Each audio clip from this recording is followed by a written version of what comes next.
Bom, muita gente me pergunta, né, o que eu acho da monarquia, e eu sempre falo, né, que eu flerto com a monarquia parlamentarista, no caso, né, onde tem um parlamento que represente o povo, né, no caso, independente de ser aquela monarquia com primeiro-ministro ou sem, tá? E hoje em dia eu tenho alguns pontos contra, né, a monarquia e alguns pontos a favor. Primeiro eu queria dizer por que eu flerto com a monarquia. A monarquia, se a gente for analisar de uma ótica mais assim racional, comparando com a democracia, até porque nós temos democracia no Brasil há uns 150 anos aproximadamente, e não tem dado certo, nós vamos ver algumas diferenças, né, que poderiam ser melhor para o Brasil. Por exemplo, um rei. Um rei tem poder vitalício, né? Ele governa até ele morrer e depois fica o herdeiro dele no trono. Isso já faz toda uma diferença de uma república onde a cada 4 anos você troca o chefe do executivo, o presidente. Por exemplo, imagina que o presidente Bolsonaro faça um acordo com o Canadá. O Canadá vai investir no Brasil, uma indústria, vai investir bilhões de dólares, porque fez um acordo com o Bolsonaro. Se mudar o governo, só exemplo hipotético, né? E entrar, por exemplo, um presidente socialista, e o presidente quiser estatizar aquela empresa. Fala, não vou romper, não vou seguir esse acordo do Bolsonaro, não. Bolsonaro era fascista, vou romper esse acordo, pronto. E aí? Aí a empresa vai perder, como já aconteceu em alguns países. Por exemplo, na Bolívia. O Brasil investiu através da Petrobras, né, desde a extração de gás natural da Bolívia, e gastou bilhões em equipamentos lá. Depois, quando o Evo Morales assumiu a presidência da Bolívia, ele estatizou tudo e pronto, deu a banana para o Brasil. Então a república, ela tem esse perigo, ela pode gerar instabilidade, principalmente de acordos internacionais e essas coisas. Um rei, geralmente, ele é preparado para ser rei. Se você pegar, por exemplo, Dom Pedro II, você tem na história registrada até os professores que eles tinham desde criança. Professor de português, matemática, geografia, de línguas, inglês, francês, matemática, professor de economia. Então o rei, naquela fase da infância dele, quando ele ainda não é rei, ele é um príncipe, ele é educado e preparado para governar, para exercer um governo. Até porque governar um país não é só chegar lá e pronto e falar frases de efeito e governar. Um país tem uma série de problemas que você tem que resolver. Desde problemas econômicos, que eu já falei em outros vídeos, você tem que controlar a inflação, diminuir o custo de vida, diminuir tributos para as pessoas, mercado internacional, tudo isso envolve o chefe do executivo. Então o rei, ele já tem todo um preparo para quando ele assumir o governo, ele saber lidar com essas questões. Já na república, nós muitas vezes tivemos, principalmente aqui, pelo menos aqui no Brasil, líderes despreparados, líderes populistas, como por exemplo Getúlio Vargas. O Vargas fez exatamente isso que o Evo Morales fez. Ele estatizou empresas americanas aqui, afastou investimentos estrangeiros. Era um líder populista. O Vargas criou a CLT, né, que qualquer dia eu posso até falar sobre isso, que também todo mundo acha que é uma coisa muito boa, e na prática não é tão boa assim. Às vezes até prejudica o trabalhador. Outros líderes populistas, Juscelino Kubitschek, gastou milhões, endividou o Brasil numa dívida externa que nós pagamos até hoje, para fazer a capital do Brasil lá no Centro-Oeste. Para quê? Uma coisa até desnecessária, entendeu? Uma coisa boba. Prejudicou 2 cidades, né? Que o Centro-Oeste acabou virando um foco, né, longe dos grandes centros urbanos, um foco de corrupção, que é Brasília. E o Rio de Janeiro acabou sendo descuidado, né, quando deixou de ser capital do Brasil. E depois nós tivemos Lula, Dilma, agora o Bolsonaro. Só líderes populistas. Pessoas que, se você perguntar qual é a taxa de juros Selic hoje, não sabem. São pessoas que se elegeram pelo clamor do povo. A monarquia, você tem geralmente um rei que é preparado para governar. Na república, qualquer populista carismático pode chegar ao poder. É só falar frases de efeito, chamar o povão, atrair o povo para si, você pode chegar à presidência. Mesmo que não tiver preparo nenhum, ou se for afundar o Brasil em crise.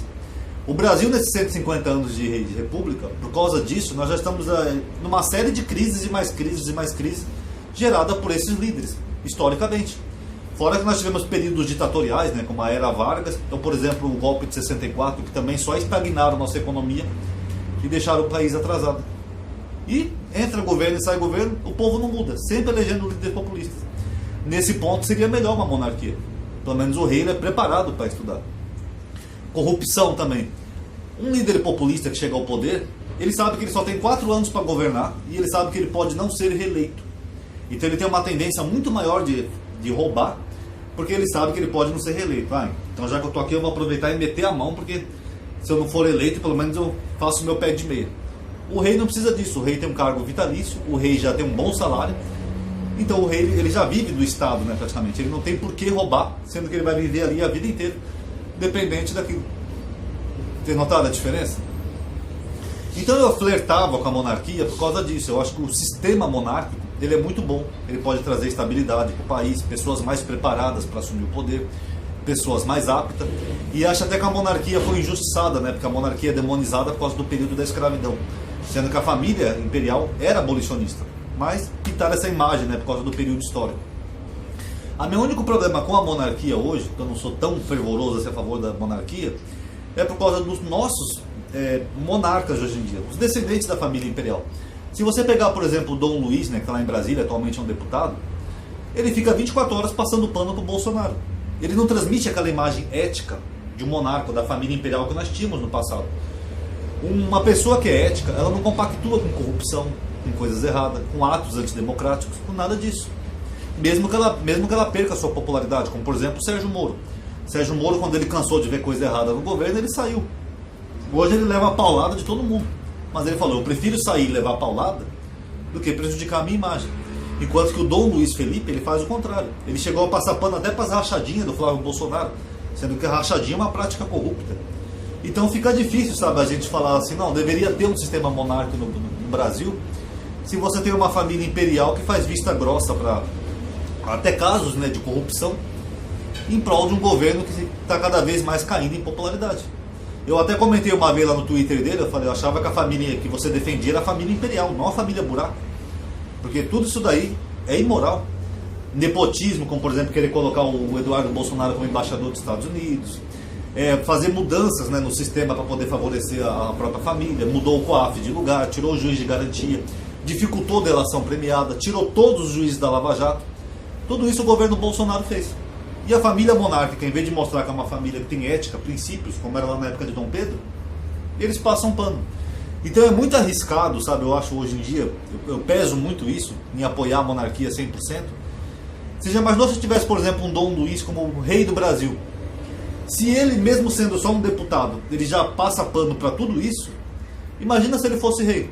Ele ia ter um poder vitalício, absolutista, e difícil de tirar, mais difícil que na democracia, né? Porque a democracia, pelo menos a cada 4 anos, você tem eleição. Imagina um rei. Então é complicado, sabe? Eu flerto ainda com o sistema da monarquia, o sistema, mas eu sou um pouco arredio com relação aos descendentes da família imperial, tá bom? Então eu acho que a gente deve refletir muito sobre os prós e os contras. Pró é o sistema mais estável, de pessoas mais preparadas e aptas a governar um país gigante como o nosso.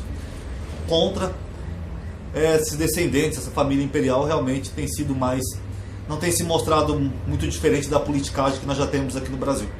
Tá bom? Paz a todos.